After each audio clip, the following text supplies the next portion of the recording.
gearbox in Esta getting crunchy when I was trying to find gears. I see a classic Fiat Villa Scalabrini PS13, a Lotus Aaaaaaand, boring modern Porsche, really old school Ford, Tina, rally legend, ET, Zodiac pattern on the Recaro Mark 1, a little bit of rust repair. Not sure about that seat cover, to be honest. Mark 1 Fiesta, really weird rear quarter glass, Michael Schumacher, fake carbon. Grab a 6x6 Ford GT, 4-door Beyond, Robin Reliant, see-through bonnet, a naughty number plate. Really want to get some of these longer wheel nuts. Which my Escort door shut like that? Crossflow lump in it. These things are awesome. On an adventure, the Ford Adventure. I'm round the garage with Maud. New fuel pump blows the fuse. I was able to get the carbs full of fuel. It's only running on 2 cylinders. Insulation burnt away from this blue wire. Yeah. Still doing nothing. Pull this one out. Engine stops. Hello and welcome to this video. I'm Marcus Hayes. This is my beautiful girlfriend Kat. And today you join us from the cockpit of Kat's plastic Ford Fiesta that she likes to call Roger. At the end of the last video, which was filmed yesterday, I mentioned that today we're going to be going to a car show where there's going to be loads of exotic cars on display. Just after we turned the camera off yesterday, the gearbox in Esta, my SD170 powered Mark 1 Escort, was getting more and more crunchy when I was trying to find gears. So I definitely need to have a look at that at some point. But while we were out yesterday, a new fuel pump arrived through the post for Maud, my Maud Mark 2 Escort. So this morning I got up, went round to the garage at home and tried to fit the new fuel pump, but it appears that that fuel pump doesn't work. I decided to wire it up directly to the battery and it still didn't come on. And then I wired up the old fuel pump directly to the battery and it did start making a noise. Now later on we're going to go over to my other garage to pick up all my auto electrician tools, and then I'll be able to pinpoint exactly what's going on. But yeah, today we're going to a car show and it's actually been organised by a old people's home, which is run by Italians. Kat's Italian. And yeah, the show aims to raise money for that old people's home. We've been there a couple of times before and there's normally loads of really exotic Italian cars like your Ferraris and Lamborghinis, because it is, of course, organised by Italians. But I am hoping to see some classic Fords there as well. So we'll catch up with you when we get to the location of the show. So I'll see you in a sec. I see a classic Fiat. They'll be guaranteed to be going where we are. It's a Fiat. Fiat 124 Sport. I don't know my Fiats, but it's got it written on the back. Trio of Fiat Abarth 500s. This old people's home is called Villa Scalabrini. And I will leave links in the description to their social media. They do various events throughout the year trying to raise money for the old people's home, including this annual car show. As expected, plenty of Ferraris. Such a shame that I couldn't bring one of my old banger Ford Escorts here. Love it when all the rich boys look down their nose at my cars. Oh yeah, I remember last time there was a big moped crew. Alright, we have made it. Didn't see any old school Fords on the way in, but hopefully there is a few here. The main show is over there, but I did just notice this. I think it's a PS13. Definitely some sort of old Silvia. Got a Mark II MR2. True story, nearly sold Esther to buy one of them years ago. Glad I didn't. Gonna see plenty of Abarth Fiat 500s here. Actually stretch all the way down. Check out the E30 convertible BMW. Loving the yellow spotlights. Sitting on BBS rims, as most of them are. Oh, I really like that interior actually, really nice pattern on it. Those 500s literally stretch all the way down. I mean, look how far we've come. Yeah, this one actually looks really cool. The front splitter on it and that. Check out the Lotus Aaaaaaand. I like the spec on this actually.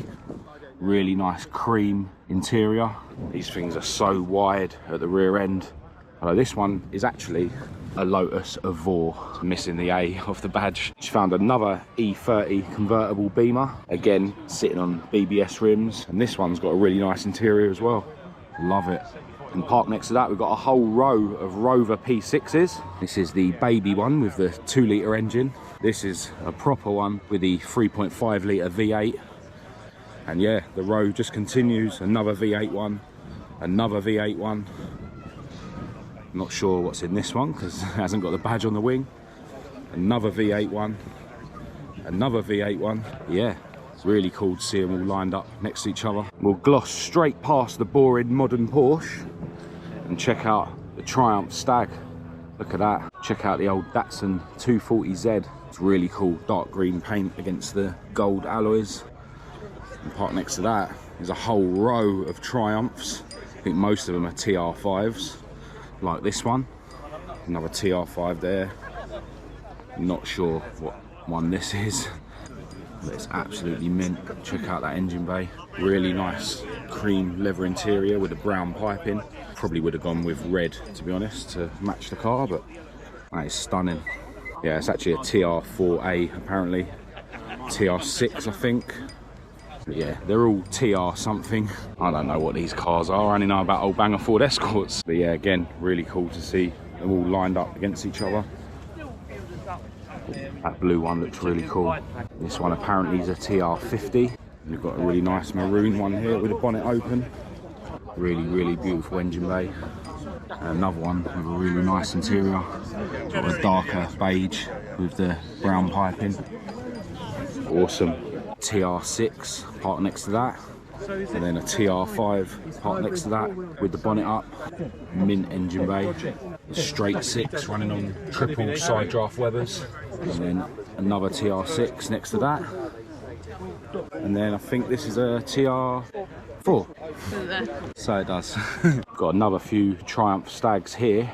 I parked next to them. Check this out. 3 litre CSI Beamer. Oh, check out the blue interior. That is really cool. Never see these anymore. Boring modern Porsche. Boring modern Porsche. Slightly less boring, but modern Porsche. Another boring modern Porsche. But yeah, loving this one. 968 CS.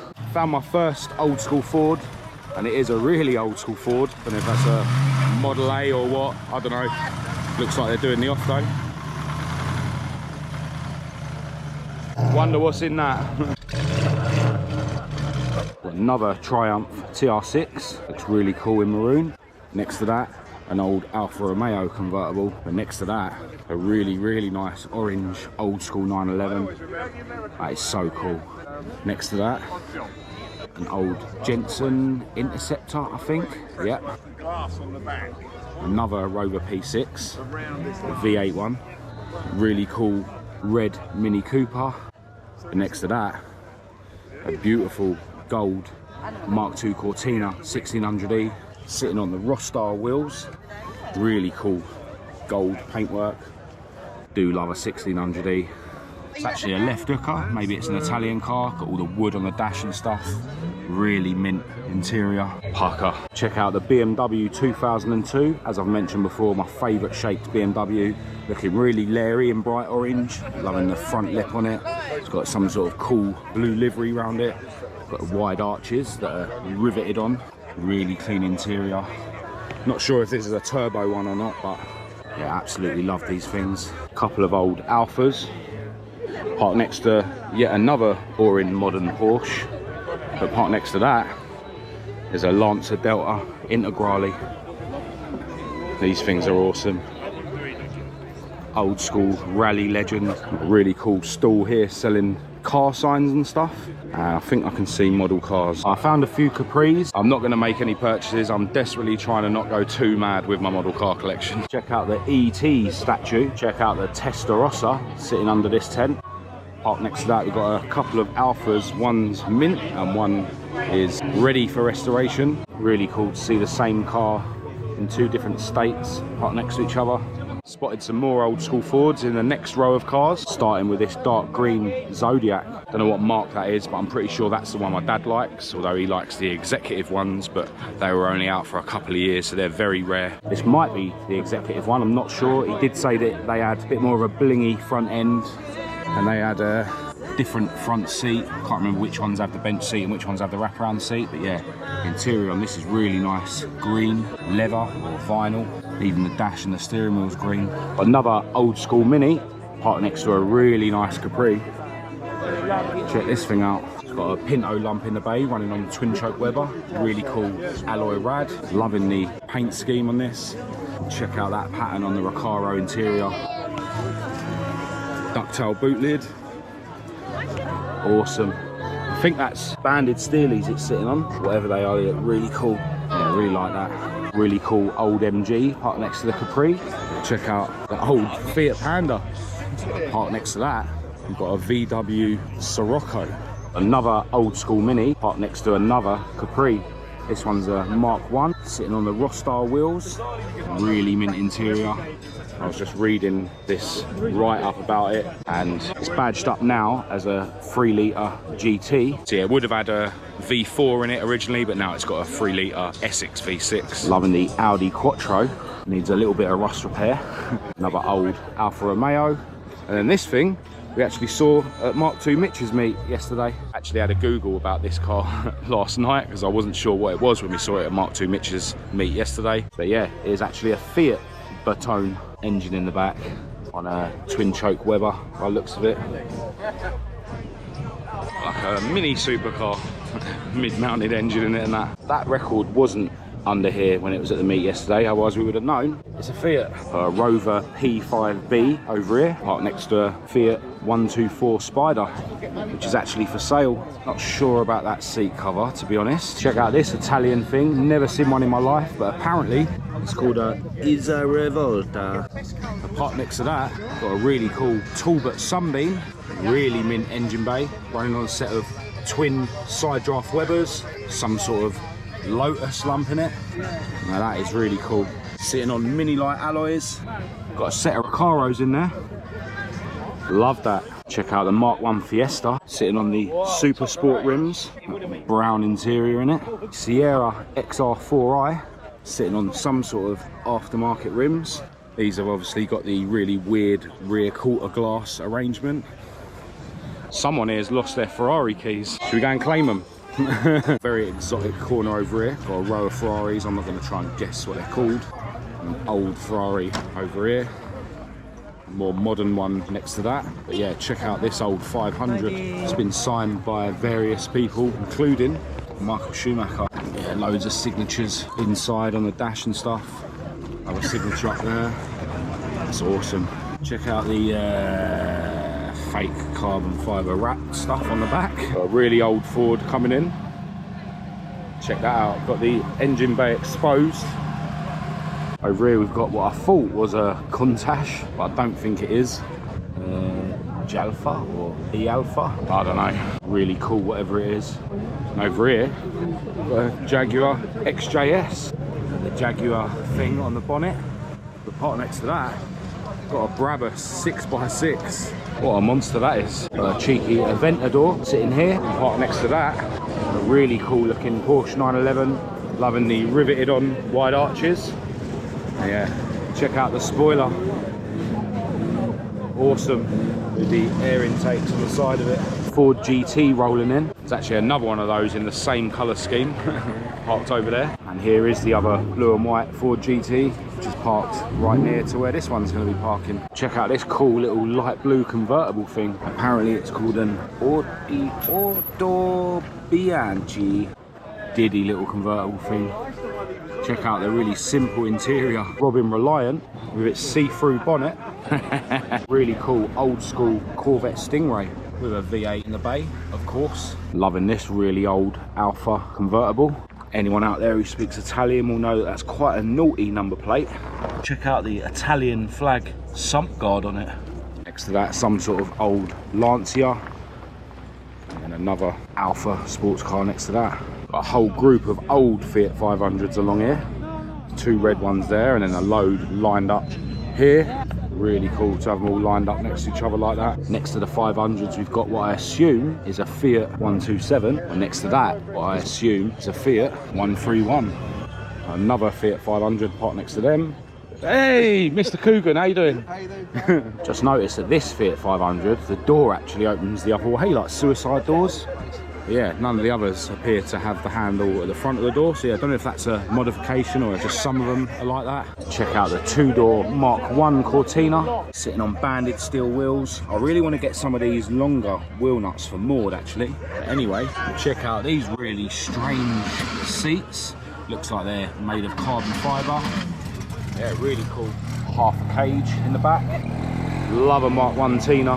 It's getting a lot of attention by this YouTuber here. How you doing? I will leave a link to Coogan's channel in the description. Check out the Mark II Jag, sitting on the centre lock wheels. Just noticed this really random extra light on the front, but the owner said that they come on with the headlights. Yeah, really cool red interior with the wood on the dash. Very posh. Been invited to have a look inside so we'll get a better look at the interior.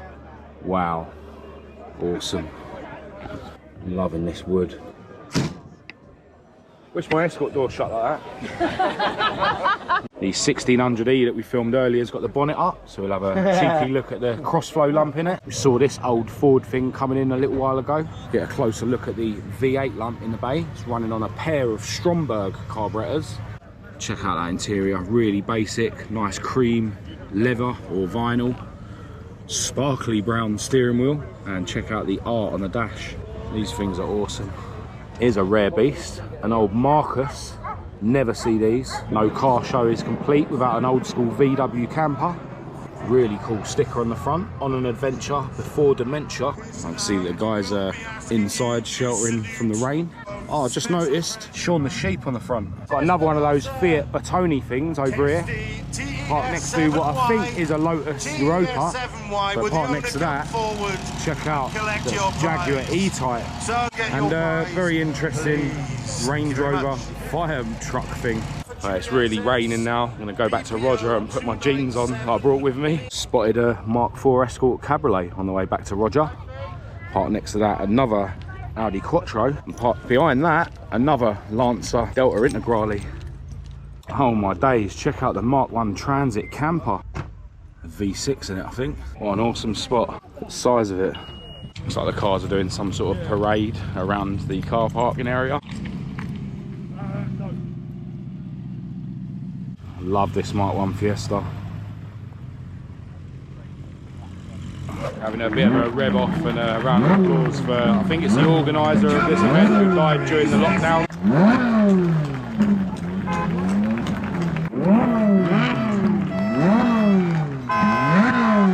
Quite a weak rev off really, isn't it? Wish I had one of my cars here, I'd have been on the limiter. I think these are the cars that have won awards today. I remember this old Bentley was here last time we came to this show. Really interesting old thing. If you look in the interior, it's actually got tools on the side there. Yeah, ancient old thing. Look at the old Piaggio tuk-tuk. I remember this old Mustang last time I was here. It's absolutely mint inside the engine bay. I remember last time the owner was telling me they do a lot of runs in Italy and stuff. Yeah, really like this thing. Love the colour scheme. See if we can poke the camera into there. No, you can't really see, but it is absolutely mint. Cat was just saying there's a trophy in there. So yeah, it won something today. Yeah, awesome looking thing. All right, so we've decided to leave the car show a bit early because I'm really anxious to try and find out exactly what's going on with Maud's fuel pump issue. So we're now going to head over to my other garage so I can pick up all my auto electrician tools and wires and whatnot. And then I'm going to get back to the garage at home and do some troubleshooting, and then I'll pick this video back up. So I'll see you in a sec. All right, so many hours have passed and I'm around the garage with Maud. And I've been testing loads of different things. So this is going to be a bit of a mashup of information, but I hope I remember everything right. So I mentioned at the beginning of the video that I tried a new fuel pump on the car. This cost me £190. And basically, whenever I wire it up, it just blows the fuse. I've tried it both ways round. But yeah, I know that this blue and black wire should be the positive. But yeah, it just blows the fuse and will not work at all.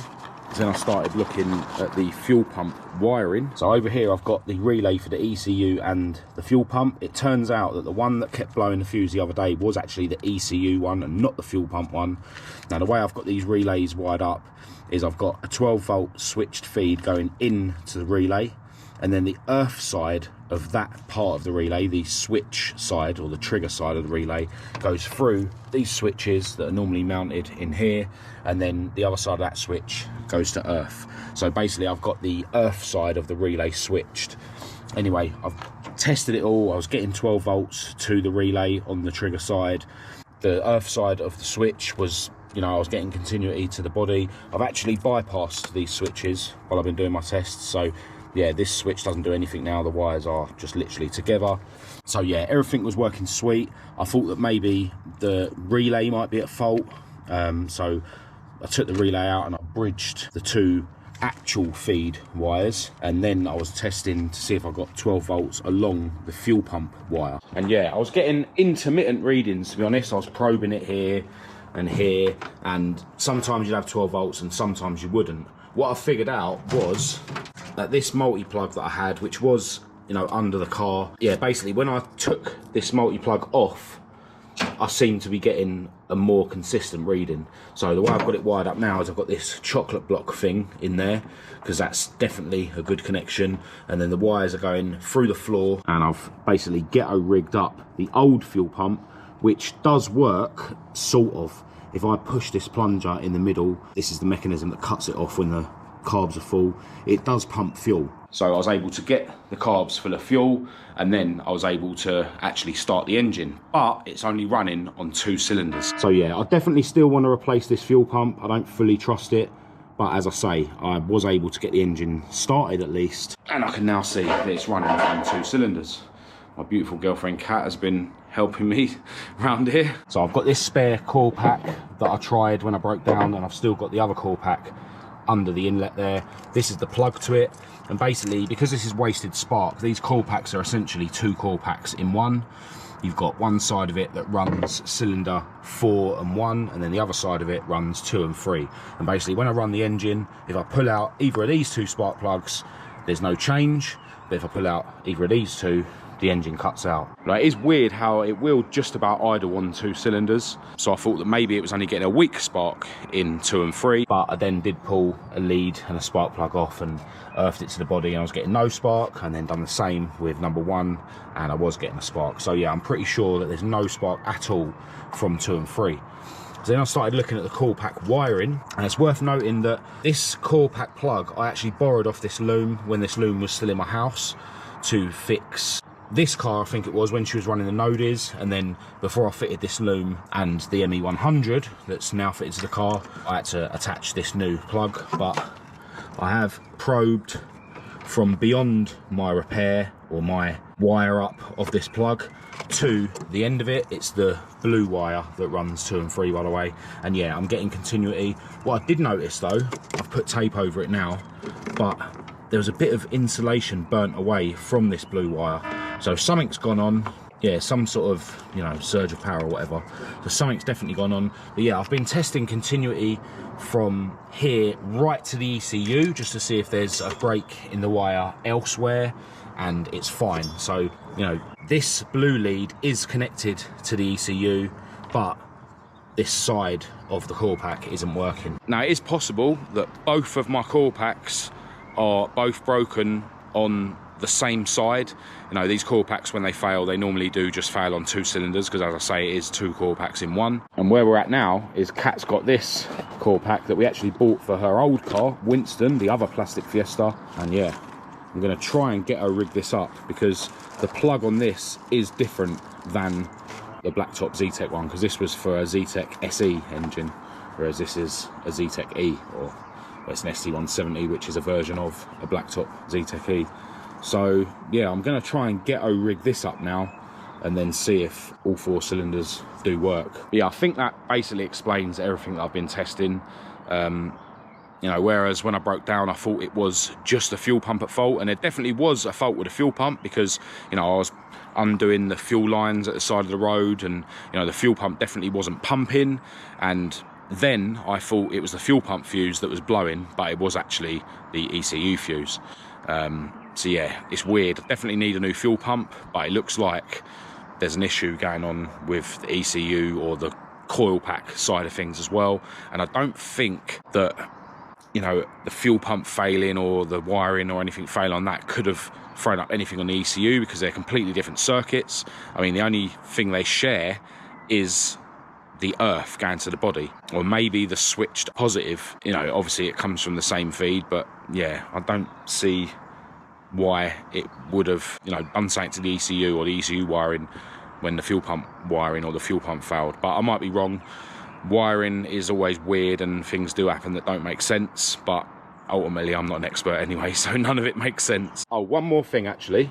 Now I did plug the laptop into the ECU, and on the Mighty software, on the inputs and outputs, you know, you've got the coil pack outputs, so you've got coil A and coil B, because as I say, the coil pack is essentially 2 coil packs in one, and you can basically assign coil pack A pin on the back of the ECU, which is normally assigned to coil A, and B is normally assigned to coil B. You can switch them round. So I assigned coil A to B and B to A. And I thought I would have to then switch round the HT leads, so put 1 and 4 on 2 and 3 and 2 and 3 on 1 and 4. But I didn't actually have to do that. I had a big bang when I tried to do that. So I put them back how they were, and yeah, it runs, but the same 2 cylinders are still dead. So I don't know what that means. I'll definitely be relaying this to the guys at Motorsport Electronics who supplied the ME100, and they're always really, really helpful. So I'm sure whatever the issue is, they'll be able to tell me exactly what's going on. But yeah, I'm just trying to collect as much data as I can while I'm around here before I speak to him. But yeah, as I say, let's ghetto rig up that other coil pack. All right, so coil pack is ghetto rigged up. Got them plugged in there with individual little pin things, and then this end I've just poked the wires in. Got the HT leads all wired up. I'll fire it up and see what happens. Yeah, still doing nothing. Pull this one out, the engine stops. So yeah, I'm pretty certain it's not the coil pack. That's 3 coil packs now that are doing exactly the same thing. Yeah, just as another test, what I just did is I switched these 2 wires round and then switched the HT leads round. So I switched 3 for 4 and 2 for 1, and yeah, it's still 1 and 4 that are the only ones that are firing. Right, another little test. I've just switched these 2 spark plugs for the other 2, just to rule out the spark plugs.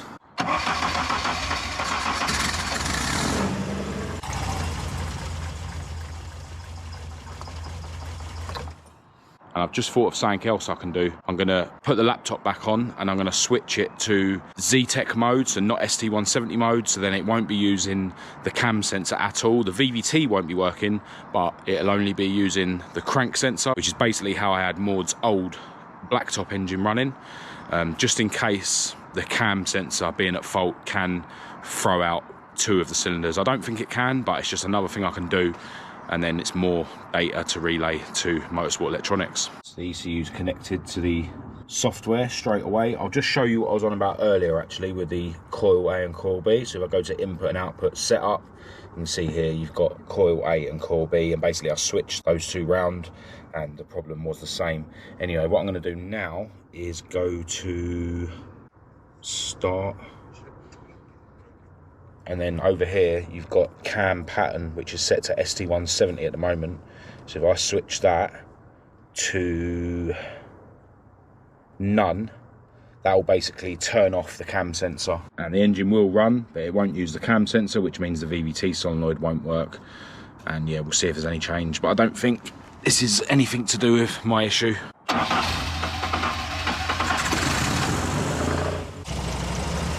No change. And engine cuts out. So yeah, I think that's all I can do around here today, and I've got enough data now to relay back to the guys at Motorsport Electronics, so I'll let you know in a couple of seconds what they say.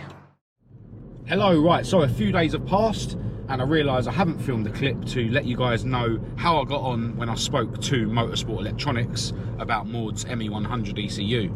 As usual, the guys at Motorsport Electronics have been very helpful. I think it was Stefan I spoke to. Massive shout to you if you're watching, mate. And basically, I relayed everything that I'd found out to him and explained all the tests that I'd run. I have been doing a bit of research online, and it turns out that with ECUs in general, a faulty coil pack can actually blow the coil driver. It's very rare, but it's definitely happened to other people with other ECUs. So maybe that's what's happened with Maud. I'm definitely not going to use that same coil pack again, just in case. So yeah, the guys at Motorsport Electronics have said send the ME100 to them, and they're going to have a look at it and hopefully tell me exactly what's going on. And yeah, hopefully they'll be able to repair it and send it back to me. So I'll obviously let you know exactly what their verdict is in a future video. But for now, I'm going to end this video here. If you did think it was any good, please do give it a thumbs up and a share. If you didn't, give it a thumbs down. Click subscribe to keep up to date with all my future uploads, and check the links in the description to my social media, my website, my Patreon. I'll also leave my email address in the description for anyone who wants to get in touch with me. Massive thanks, as always, to each and every one of you for your continued support of my channel. But other than that, until next time, from me and my beautiful girlfriend Kat, thanks for watching.